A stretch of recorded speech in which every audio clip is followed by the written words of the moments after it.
When I was young, I played football, and that was about most of the thing I thought on my mind growing up. I played football whenever I could. Any season it was football, I engrossed myself immensely in it. I wasn't perfect at it. Otherwise, I'd still be playing like Tom Brady, but we got to move on at some time. I wanted to give you a quote from something I studied this week and brought back to my mind. It says, "To the fans and to everyone in Gator Nation, I'm sorry. I'm extremely sorry. We were hoping for an undefeated season, and that was my goal, something Florida had never done here. I promise you one thing, a lot of good will come from this. You will never see a player in the entire country play as hard as I will play the rest of the season. You will never see someone push the rest of his team as hard as I will push everyone the rest of the season. And you will never see a team play harder than you will see the rest of the season. God bless." This is a quote from Tim Tebow when he was the quarterback for the Florida Gators. And this was September 27th, 2008, the same year I was in high school, a senior. And that day he had experienced failure. A highly ranked team went in and lost to an unranked team and lost bad. And it might have been where their season was totally thrown off course. Failure had taken place. But I like what Tim Tebow does in response to that failure. And he says, "I promise you that good will come from this." We look at our lesson today, we are wanting to learn the lessons of failure from Cain. Failure is a part of life. Everybody experiences failure from time to time. It's just a universal part is if we grow and live long enough. Nobody aims at failure, but yet it's still a part of this world.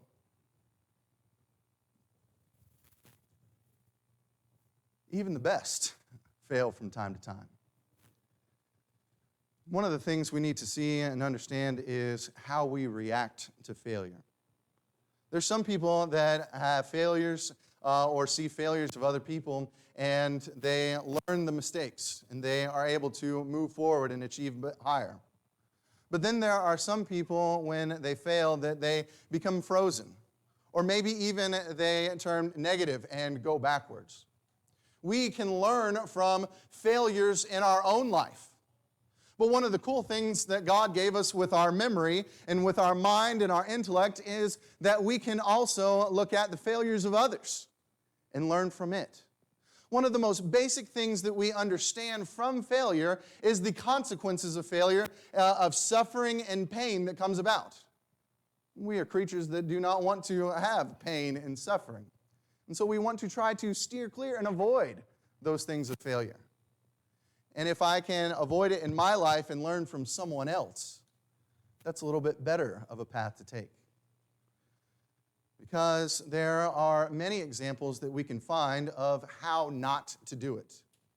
Cain's story is the greatest example of how not to do it. Most everything in Cain's story is one of abject failure. And it is something that we need to make sure that we come to grips with and we wrestle with the story of Cain. Because like Cain, sometimes we fail. And it's how we respond to those failures that is going to determine how we are going to be pleasing or not pleasing to the Lord. When I open up my Bible in the beginning, the very first story is that of creation. And God looks at that creation and He pronounces it very good. But then the next two successive stories with the first husband and wife, Adam and Eve, leave us in failure and suffering the consequences of failure. But then we turn to the next story of Cain and Abel, and we see failure again, and we see then the reaction to that failure, and especially the negative reaction to failure. We need to make sure that we see that God has preserved this in our Bibles for our learning. We might think that the story of Cain is archaic and old, and it's something that we've moved on from. But if we think that it's for somebody else, if we think it's for some other person who's not here this morning, we are missing the point. The third story in our Bibles is about failure and how people can react to failure. And if we understand that failure is a universal thing, we need to make sure that we learn the lessons from Cain. That's what I want to do today. First thing that Cain failed to do was Cain failed to do the right thing. Notice in Genesis chapter 4, and look at verses 4 and 5. Genesis chapter 4, verses 4 and 5. And it says, "And the Lord had respect for Abel's offering, but he did not respect Cain and his offering." This might seem like a very moot point, or this is a very basic point, that I'm saying that there is a difference between right and wrong. But we need to make sure that we don't go any further in understanding of who God is and how I'm going to relate to God, and to understand that there is a right way to do things and there is a wrong way to do things. And when I look at Cain and his life, I see choice after choice and option after option in which he could go, and he chooses wrong. In Genesis chapter 4 and verse number 1, Eve calls Cain and she says, "I have acquired." Maybe she's thinking this might be the seed that is going to set everything straight, back from Genesis 3 and verse 15. And Cain does not live up to his parents' expectations. We like to think about our children when they grow up. Maybe they're going to be the president of the United States someday. But it's also something that we need to contemplate and think about for our children. Could they turn out terrible and horrible and rotten? I know it's not a nice and fun thing to think about, but it's something we need to consider. It's something I wrestled with this of my own self when I have two small children in my home, to think about someday they could grow up and could possibly do something terrible and wicked and awful. But not only is that same DNA and blood running through them and in Cain and Abel, but it's running through me as well. And I have capabilities that can be terrible and wicked and awful. I can choose to do things in the right way, or I could choose to do things in the absolute worst possible way.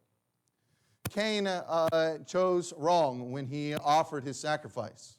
We're not given a lot of details on what exactly was wrong, and some people have made commentaries, but we know that God accepted one and God rejected the other.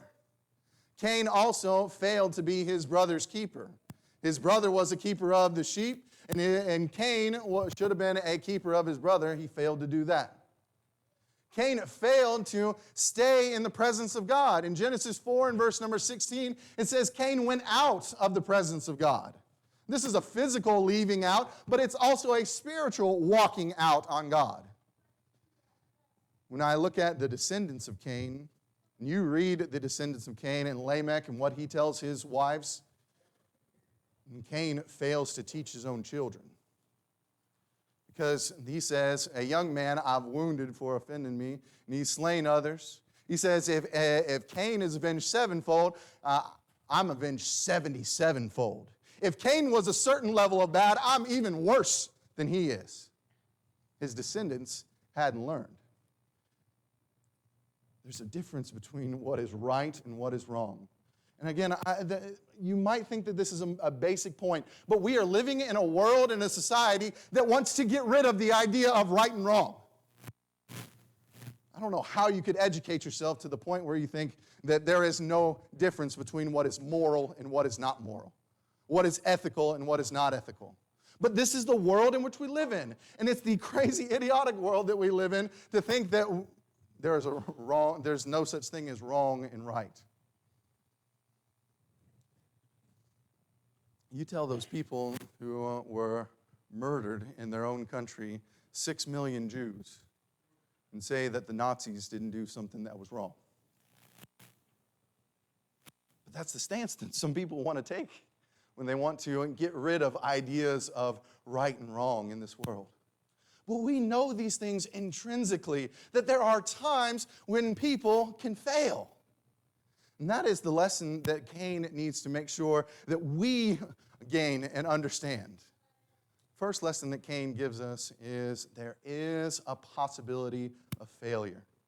You keep reading, and these descendants keep going in Genesis chapter 6. What's God getting ready to send upon the whole earth? Flood, right? Because all of the thoughts and actions and the intentions of the mind were totally corrupt and wicked, and he says, I got to start over. Maybe I can start over with Noah. Or maybe might come to mind is the ancient cities of Sodom and Gomorrah. And I remember the interaction that God has with Abraham on that occasion. And Abraham says, if I can find just a few people that are righteous in the city, will you spare it? What does God say? Sure, I'll spare it. He's got to start lowering his numbers, right? Because he knows himself that there are lots of wicked people in that city. And I'm not even sure if I can find 5 people in one place that are righteous. There's a difference between right and wrong.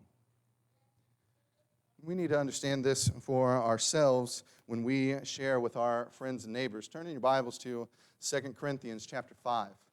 2 Corinthians chapter 5. Look at verses 9 through 11. Paul says, therefore we make it our aim, whether present or absent, to be well-pleasing to him. As a Christian, I want to make sure that my actions are well-pleasing to God. For we must all appear before the judgment seat of Christ, that each one may receive the things done in his body according to what is done, whether good or bad. Knowing, therefore, the terror of the Lord, we persuade men. There's a possibility of right and wrong. There's a possibility of failure. Knowing that terror of what comes for those that miss the mark, we can persuade others. And this is also true when we think about the judgment scenes depicted in the Bible. In Matthew, towards the end of Matthew, about Matthew 25, verses 31 to the end of the chapter, Jesus will talk about the judgment scene and the separation. Those that go into the reward and those who are cast out into everlasting fire. And it's based on the things in which we have done. In Revelation chapter 20, verses 11 through 15, John has that great throne room experience where he sees the judgment seat. That great white throne, and everybody is standing before the throne. And it says that the books were opened. These are multiple books of all the things recorded of what you and I have done. We'll be judged based off of the things done. I'm glad that there's also the Lamb's Book of Life that's mentioned as well.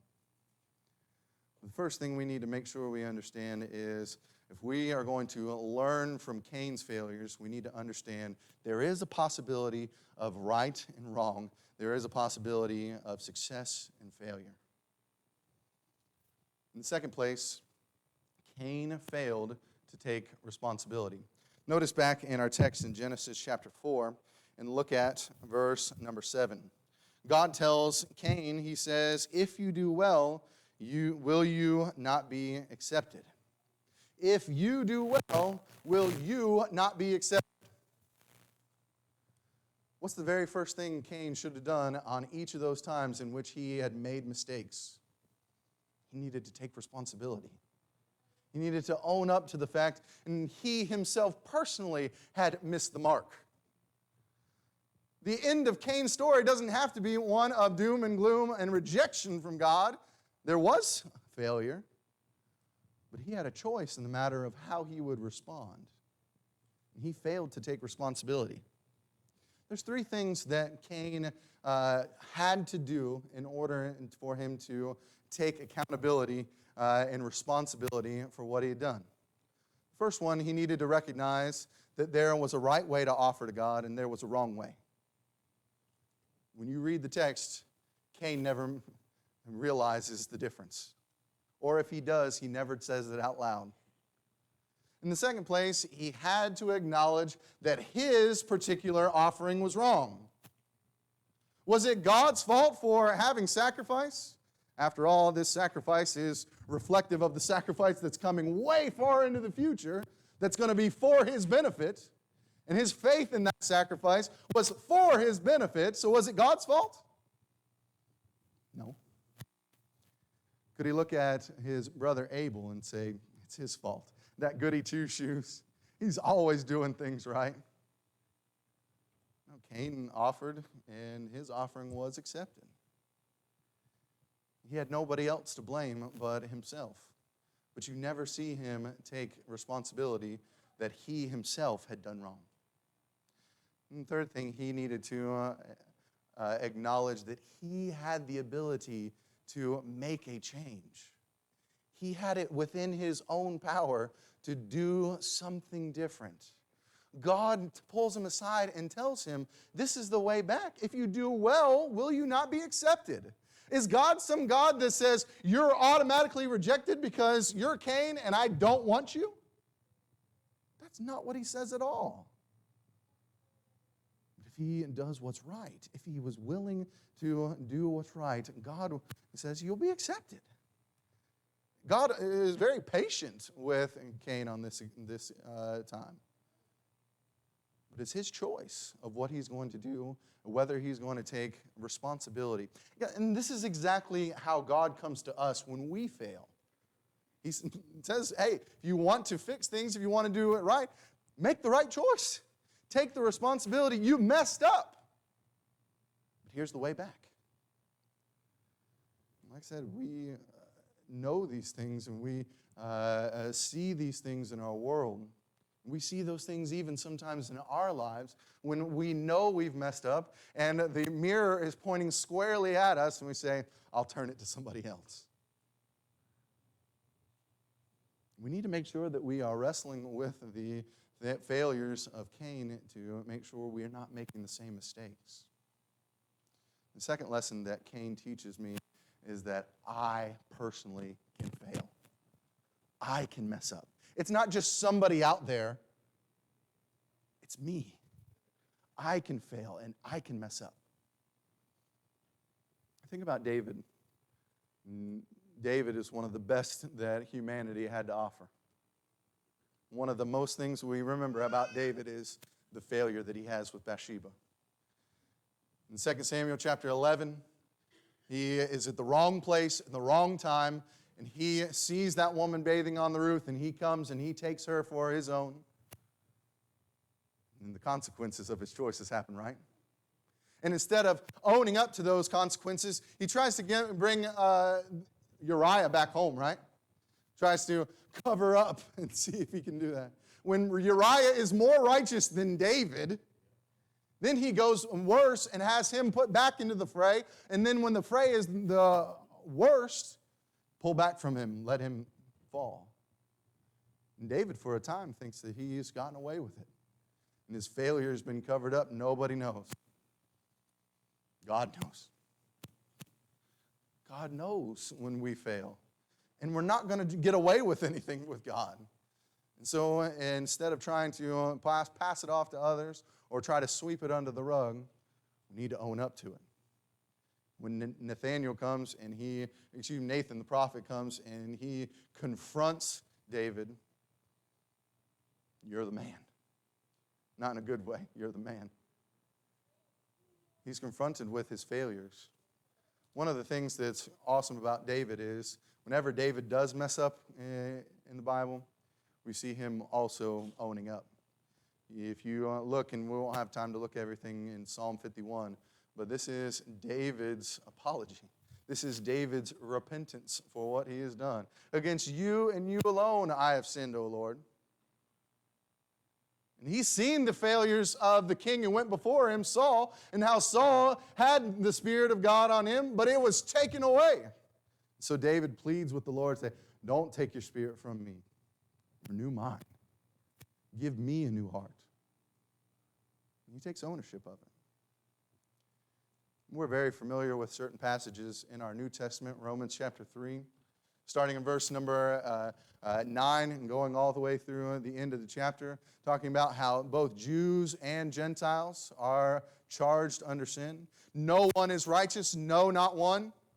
Romans 3 and verse 23, all have sinned and fallen short of the glory of God. We don't need to kid ourselves to think that it's about somebody else, God. You're lucky to have me on the team.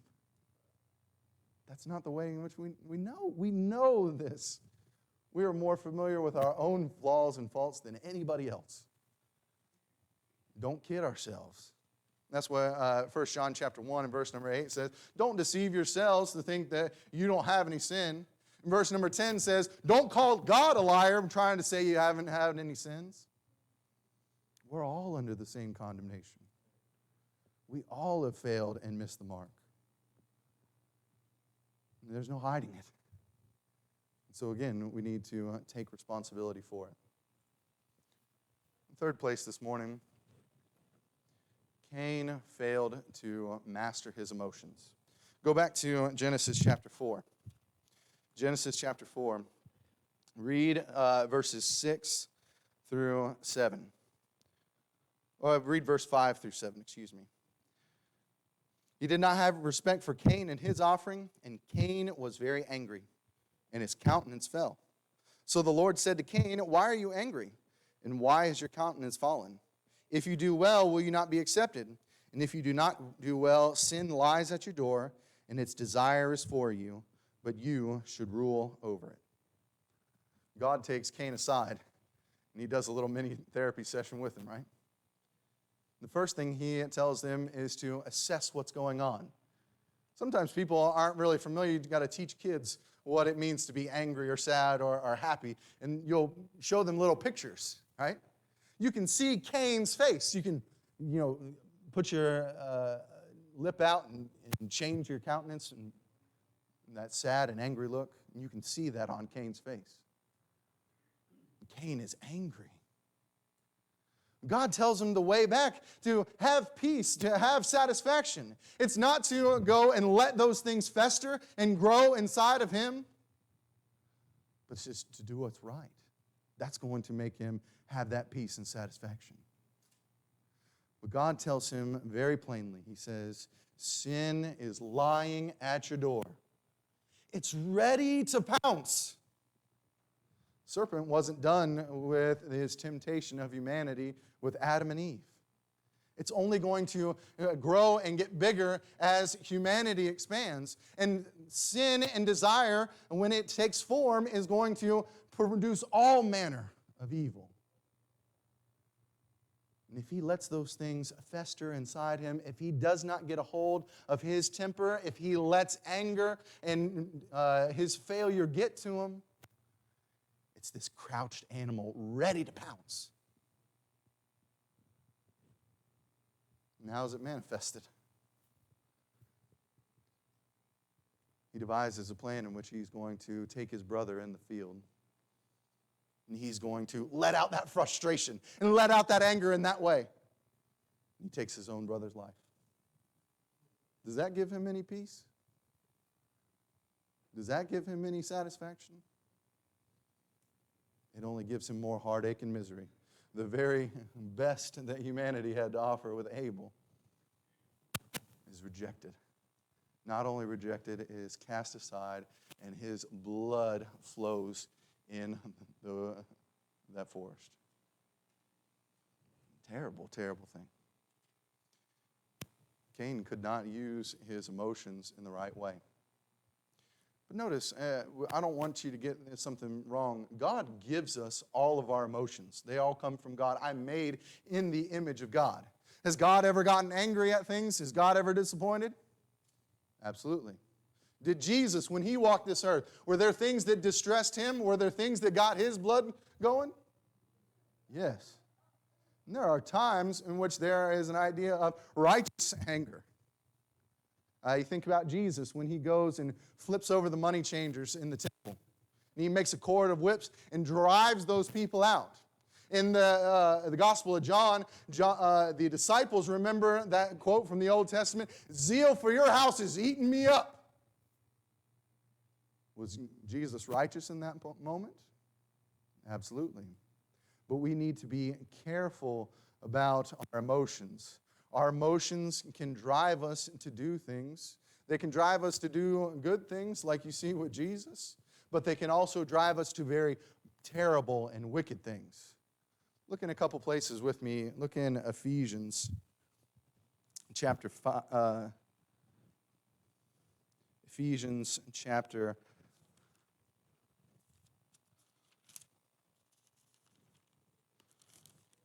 Ephesians chapter 4, and look at verses 26 and 27. He says, Be angry and sin not.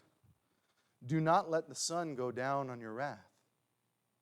Is there a time and place for anger? This doesn't mean like, literal 24 hours, make sure you keep the fight going with your wife until you find, but there's a time and a place for it. Like the Ecclesiastes writer, a time and place for everything. There's a time and place for it. But when we let anger into our lives, when we fail to master it, to use it as a tool for good, this is just opportunity for the devil. Verse number 27, give no place for the devil. Turn to one more place as far as talking about our emotions. Turn to James chapter 1. James chapter 1. This is in general of what happens with man and his anger. James chapter 1 and verse 20. It says, For the wrath of man does not produce the righteousness of God.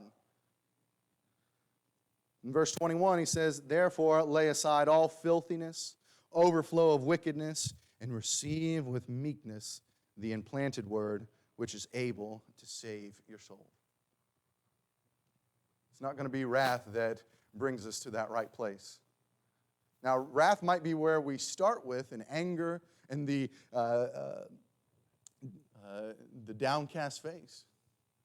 But we can't stay there. We can't let those things spiral out of control and run our lives. We then must master those things. Emotions are a powerful tool. And God can use those emotions for good things, but if we allow those things to fester, the devil takes those and uses those with our own desires and produces them for evil. Our choice is, how are we going to use those things? Are we going to let them run us, or are we going to be masters of our own emotions?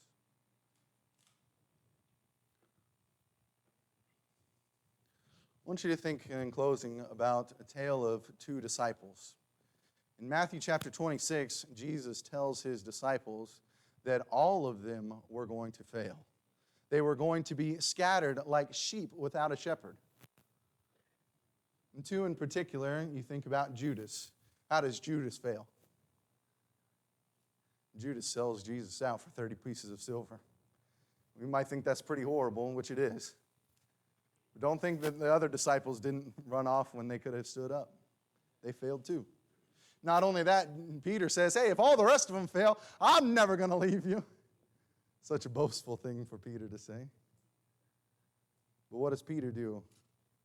When he is confronted, he fails and fails miserably. 3 times he denies Jesus. And even in the end, calling down curses, trying to show them, I'm just like the rest of you guys. He failed, and failed miserably.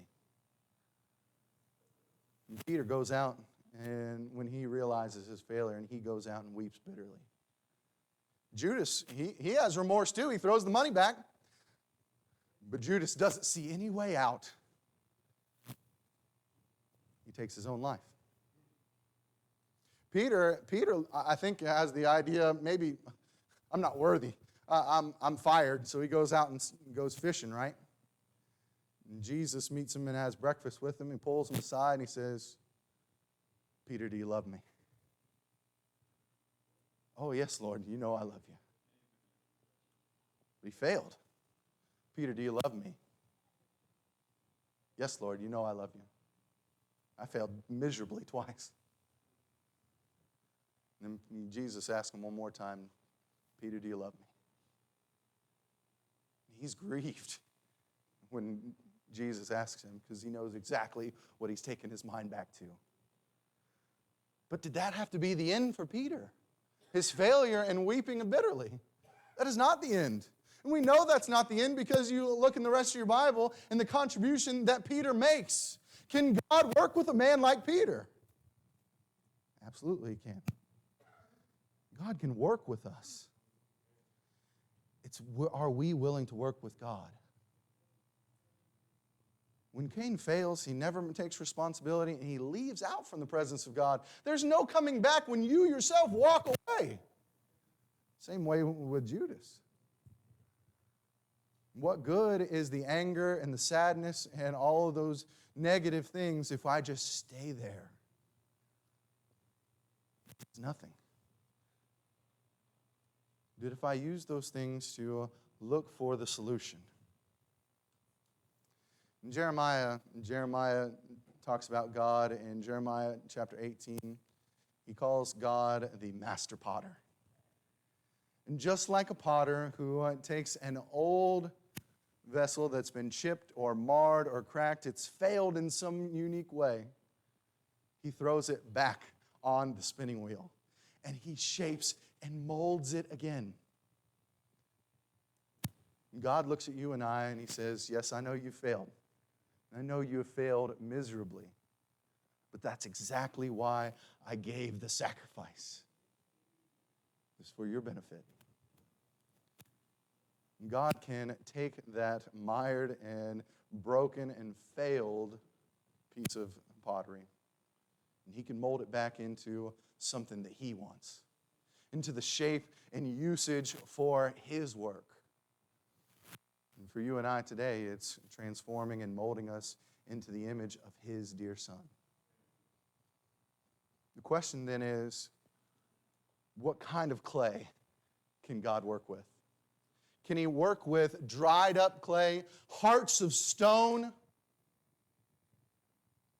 He can't. That's not because God doesn't want to, but there's a choice that you and I have to make. Am I going to soften up my heart for what the Lord has provided for me? God's the master potter. If we'll let him shape and mold us. Maybe this morning you are someone that you look at your life, and if you're completely honest with yourself, it's hard to look at yourself in the mirror. You see the choices that you've made, and they're the wrong ones. It leaves you on the outside of what is right, and you know it. It's time to take responsibility. It's time to use the sadness and dejected feel you feel about yourself and look for the solution. It's not anything that you can do, but it's in trusting in the sacrifice that God provided. It's the same sacrifice that Cain and Abel were to trust in so very long ago. They didn't know it, but they were looking towards Jesus and the sacrifice that he would make on the cross. And it's in faith in God's plan and God's salvation where we can have justification. And we can be shaped and molded into what God wants us, where good can come out of it. This morning, if you are not a child of God, if you have not obeyed the gospel plan of salvation, we want to make sure that you get your life right. Don't leave out of this place and be sad and dejected any longer. When the Ethiopian eunuch heard the gospel and they went down into the waters and came up, he was a new creature. He went on his way rejoicing. And what a wonderful feeling that is. And that's the feeling God wants you to have in your life.